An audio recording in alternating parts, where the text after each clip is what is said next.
वृंदावन में एक भक्त को बिहारी जी के दर्शन नहीं हुए। लोग कहते हैं कि अरे बिहारी जी सामने ही तो खड़े हैं, पर वह कहता कि भाई मेरे को तो नहीं दिख रहे। इस तरह 3 दिन बीत गए पर दर्शन नहीं हुए। उस भक्त ने ऐसा विचार किया कि सबको दर्शन होते हैं और मेरे को नहीं होते, तो मैं बड़ा पापी हूँ कि ठाकुर जी दर्शन नहीं देते, अतः मेरे को यमुना जी में डूब जाना चाहिए। ऐसा विचार करके रात्रि के समय वह यमुना जी की तरफ चला।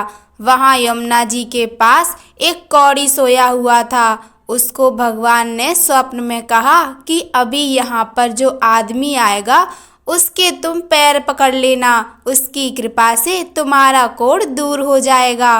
वह कौड़ी उठकर बैठ गया। जैसे ही वह भक्त वहाँ आया, कौड़ी ने उसके पैर पकड़ लिए और कहा कि मेरा कोढ़ दूर करो। भक्त बोला कि अरे मैं तो बड़ा पापी हूँ, ठाकुर जी मुझे दर्शन भी नहीं देते। बहुत झंझट किया परंतु कौड़ी ने उसको छोड़ा नहीं। अंत में कौड़ी ने कहा कि अच्छा तुम इतना कह दो कि तुम्हारा कोढ़ दूर हो जाए। वह बोला कि इतनी हमारे में योग्यता ही नहीं। कौड़ी ने जब बहुत आग्रह किया तब उसने कह दिया कि तुम्हारा कोढ़ दूर हो जाए। ऐसा कहते ही क्षण मात्र में उसका कोढ़ दूर हो गया। तब उसने स्वप्न की बात भक्त को सुना दी कि भगवान ने ही स्वप्न में मुझे ऐसा करने के लिए कहा था। यह सुनकर भक्त ने सोचा कि आज नहीं मरूंगा और लौटकर पीछे आया तो ठाकुर जी के दर्शन हो गए। उसने ठाकुर जी से पूछा कि महाराज पहले आपने दर्शन क्यों नहीं दिए।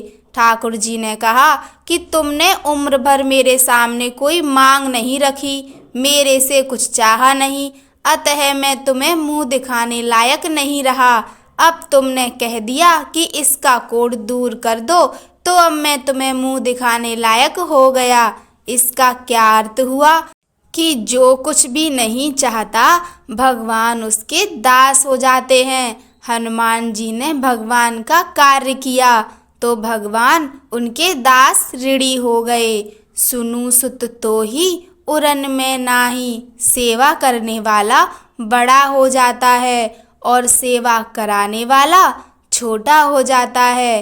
परंतु भगवान और उनके प्यारे भक्तों को छोटे होने में शर्म नहीं आती। वे जान करके छोटे होते हैं।